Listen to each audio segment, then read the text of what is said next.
El personaje destacado que veremos esta semana se llama Viktor Frank y él pertenece al tema de dominio propio. Viktor Frank, Premio Nobel de Psicología de 1948, nació el 26 de marzo de 1905 en Viena, Austria. Frank sobrevivió a los campos de concentración como el prisionero 119 y 104, siendo forzado la mayor parte de tiempo a cavar y atender vías para el ferrocarril. En muchas ocasiones, Viktor Frank, estando dentro del encierro, pudo ver cómo la gente en los campos de concentración prefería quitarse la vida a seguir sufriendo todas esas injusticias. Vio a miles de personas ser sacrificadas.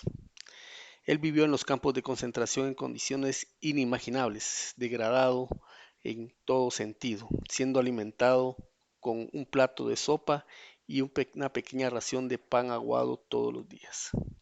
¿Por qué es que tenemos a Víctor Frank dentro de este tema de dominio propio? Dentro de este tema veremos de que es importante tal y como los otros principios.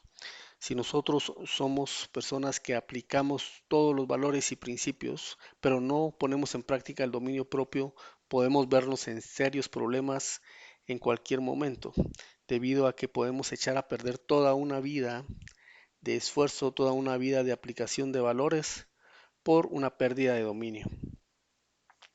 Son incontables los casos de personas que no saben dominar su temperamento y que debido a ello terminan encerrados en una cárcel o peor aún, enterrados en un cementerio.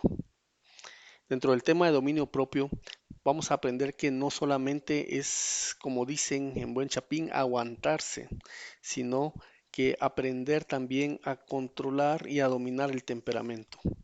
Eso es lo más difícil y por eso es de que vamos a ver algunos principios importantes en este tema de dominio propio. El primero es el principio de humildad.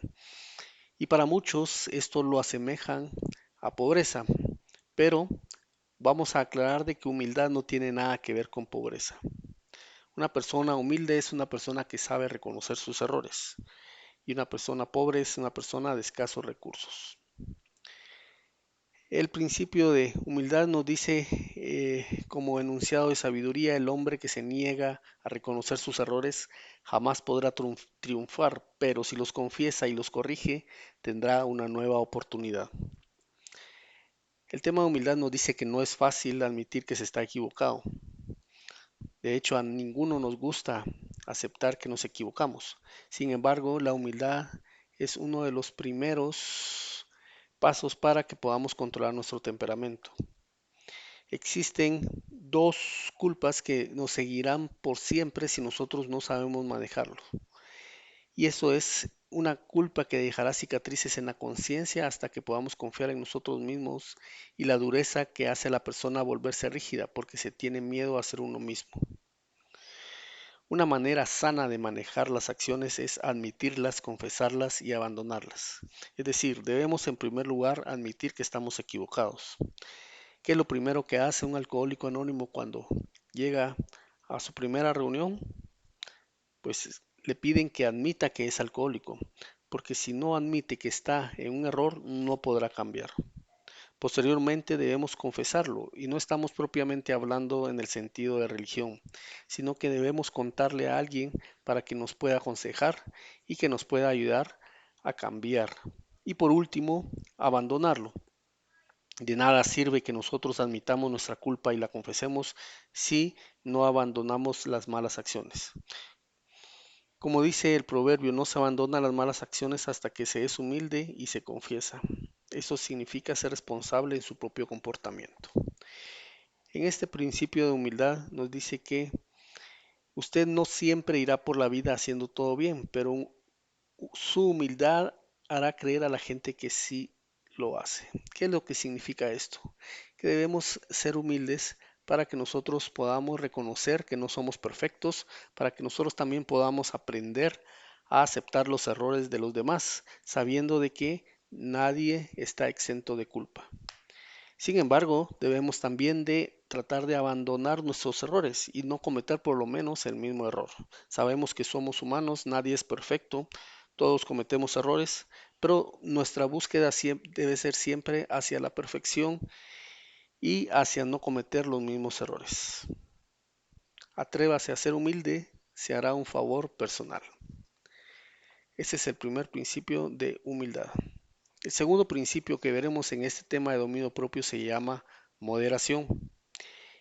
Y el proverbio que vemos aquí en moderación dice, el dominio de sí mismo consiste en dominar la lengua. La contestación apresurada puede arruinarlo todo. Proverbios 13:13 y Sabiduría 9:10. Uno de los miembros más pequeños de nuestro cuerpo es la lengua. Sin embargo, es muy difícil controlarla. Puede crear problemas e incluso ha dado inicio a guerras. Por eso es importante entender que cualquier cosa que digamos va a regresar hacia nosotros en algún momento. Lo que se habla se devuelve, porque recordemos que las palabras tienen poder y pueden causar la ruina o traer soluciones. Por eso es que es importante que sepamos moderar nuestra lengua. Siempre es bueno y ser amigable y sociable, pero la lengua debe controlarse, especialmente cuando se trata de alardear, exagerar o incluso hablar de otros. Por eso es de que en el principio de moderación nos dice que existen tres clases de personas que son cuidadosas con su lengua. En primer lugar está la persona sabia que entiende lo esencial de mantener un secreto. Y aquí quiero preguntarles, ¿cuántos de nosotros sabemos mantener un secreto? La segunda es la persona íntegra que nunca compromete sus principios con sus palabras. Una persona íntegra es una persona que como piensa, actúa y como actúa, habla.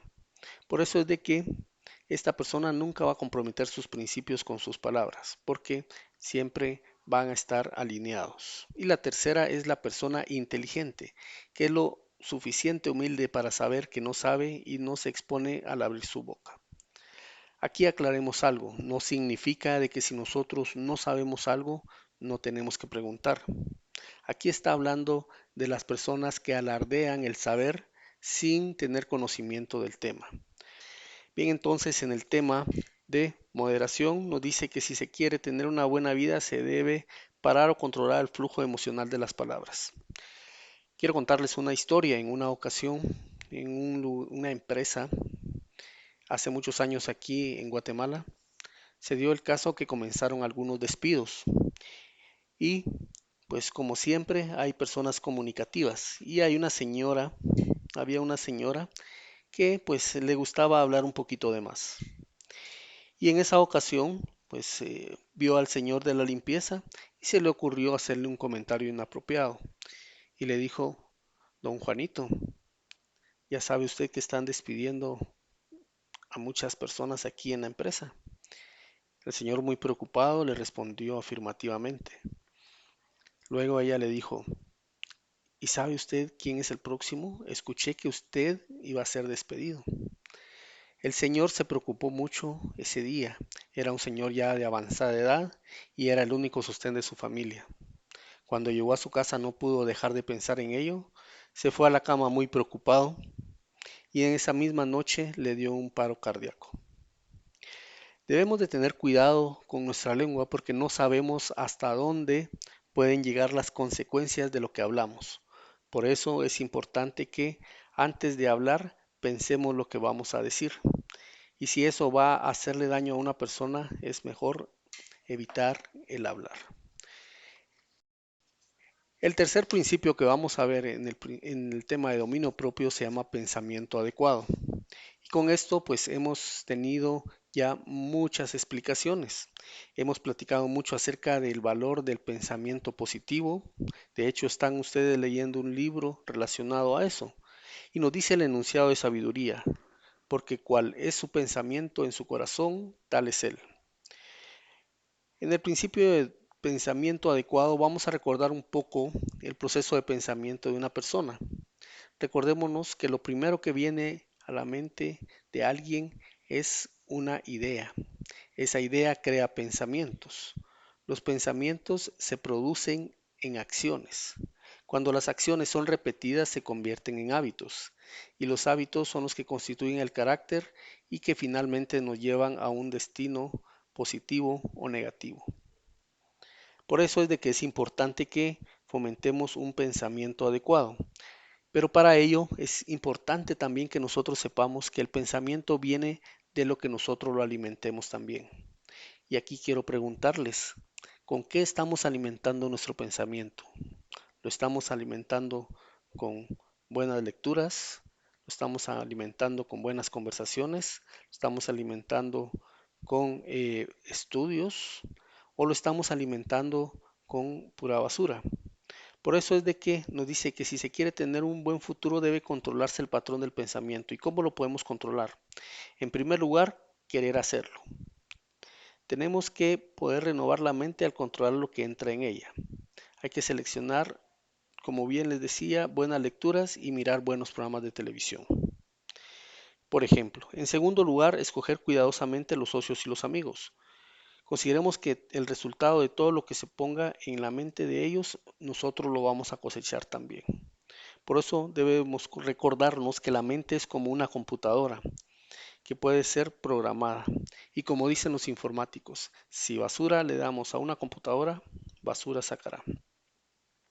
Dios nos dio el libre albedrío para que nosotros tomemos nuestras decisiones. Nuestro destino está en nuestras manos, pero recordemos que el pensamiento es el que controla nuestro destino.